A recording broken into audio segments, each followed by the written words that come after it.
اور دوسرا ٹرک کا لگا دیا جائے تو وہ گاڑی کبھی نہیں چل سکتی۔ نہ صرف سواریوں کے لیے باعث تکلیف ہوگی بلکہ باہر سے دیکھنے والوں کے لیے بھی ذہنی اور روحانی کوفت کا باعث ہوگی۔ اسی لیے اللہ تعالیٰ نے شادیوں کے لیے کفو یعنی برابری کی اہمیت پہ زور دیا ہے اور مس میچ شادیوں کی مذمت کی گئی ہے۔ اسلام میں فیملی یونٹ کی بہت اہمیت ہے اور اس کو سنجیدگی سے سمجھنے کی ضرورت ہے۔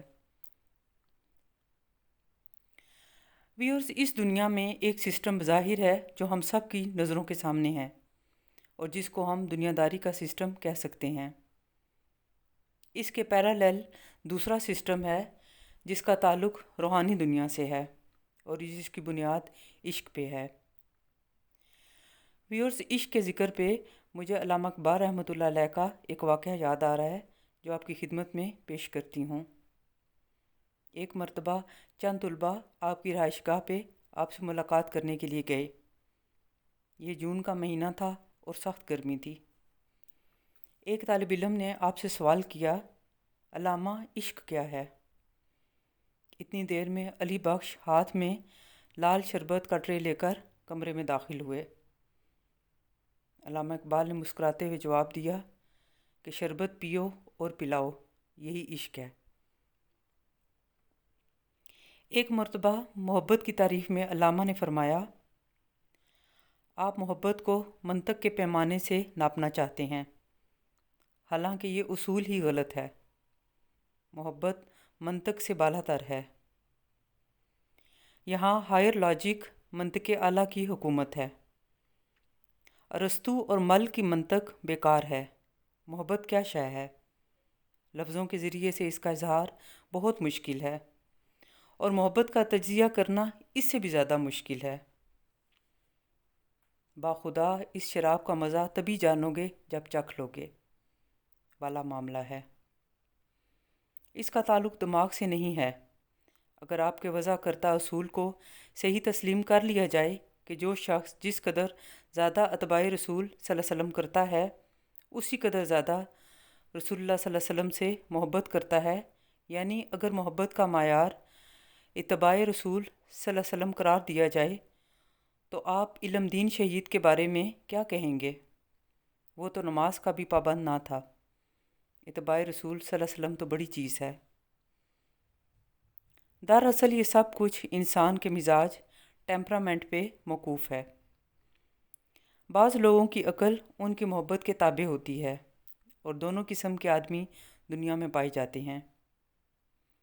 مثلاً حضرت علی رضی اللہ عنہ اگرچہ علم و فضل کے اعتبار سے بہت بلند مرتبے پر فائز تھے، لیکن حب رسول صلی اللہ علیہ وسلم کا جذبہ ان کی عقل پر غالب تھا۔ وہ بعض باتیں ایسی کرتے تھے جن پر منطقی اعتراض وارد ہو سکتا ہے۔ مثلاً وہ جب کبھی اس درخت کے نیچے سے گزرتے تھے جس کے نیچے سے ایک مرتبہ حضور صلی اللہ علیہ وسلم گزرے تھے تو جھک کر گزرتے تھے۔ جب لوگوں نے سبب دریافت کیا تو کہا، حضور صلی اللہ علیہ وسلم جھک کر گزرتے تھے، میں جھک کر اپنے محبوب صلی اللہ علیہ وسلم کی تقلید کرتا ہوں۔ ویور، سول الائنمنٹ کی بہترین مثال قرآن پاک میں سورہ رحمان میں ہے۔ اس صورت میں فَبِأَيِّ آلَاءِ رَبِّكُمَا تُكَذِّبَانِ کی تکرار 31 بار آئی ہے اور ہر مرتبہ کسی خاص نعمت کی طرف اشارہ کیا گیا ہے یا اللہ کی شانوں میں سے کسی شان کی طرف توجہ دلائی گئی ہے۔ اس آیت کی تکرار نے اس صورت کو ایک بہت ہی خوبصورت ردم عطا کیا ہے جو کہ نہ صرف پڑھنے اور سننے میں کانوں کو بے حد خوبصورت اور بھلا لگتا ہے بلکہ روح کو ایک خاص کیفیت سے روشناس کرواتا ہے۔ ربکما کا صیغہ جوڑے کو ظاہر کرتا ہے۔ فَبِأَيِّ آلَاءِ رَبِّكُمَا تُكَذِّبَانِ میں اس جوڑے کی طرف اشارہ ہے جنہیں اللہ نے اپنی معرفت اور عشق کے لیے جوڑ دیا ہو، اور اس سے بڑی نعمت اس دنیا میں کوئی اور ہو نہیں سکتی۔ جب انسان دنیا داری کے چکروں میں اپنی روح کی الائنمنٹ کی طرف سے غافل ہو جاتا ہے تب اللہ کا حکم ہوتا ہے تو کسی خاص وقت مقررہ پر اس روح کو اس سے ملتی ہوئی روح کے ساتھ جوڑ دیا جاتا ہے۔ اس طرح سول الائنمنٹ ہوتی ہے۔ اور سعادت مند روحیں الائن ہو کر ایک دوسرے کے ساتھ ساتھ باقی مخلوق خدا کے لیے ترقی اور روشنی کا باعث بن جاتی ہیں۔ اس تعلق کی بہترین مثالیں علامہ اقبال اور مولانا روم رحمۃ اللہ علیہ، مولانا روم اور شمس تبریز رحمۃ اللہ علیہ، ہیر وارث شاہ میں ہیر رانجھا کی داستان، شاہ حسین اور مادھو لال، بابا بلے شاہ اور ان کے مرشد شاہ عنایت قادری، حضرت شاہ عبداللطیف بھٹائی کی داستان قصہ سسی پنو، حضرت خواجہ معین الدین چشتی رحمۃ اللہ علیہ اور حضرت شیخ علی حجویری رحمۃ اللہ علیہ وغیرہ سمیت بے شمار قابل تقلید مثالیں ہیں۔ ویورز، آخر میں بابا بلے شاہ کے اس کلام کے ساتھ اپنی بات کا اختتام کرتی ہوں۔ علمو بس کریو یار، اکو الف تیرے درکار، علم نہ آوے وچ شمار، جان دی عمر نہیں اعتبار، اکو الف تیرے درکار، علمو بس کریو یار، علمو بس کریو یار، پڑھ پڑھ لکھ لکھ لاویں ڈھیر، ڈھیر کتاباں چار چپھیر، گردے چانن وچ انیر، پچھو راہ تے خبر نہ سار، علمو بس کریو یار،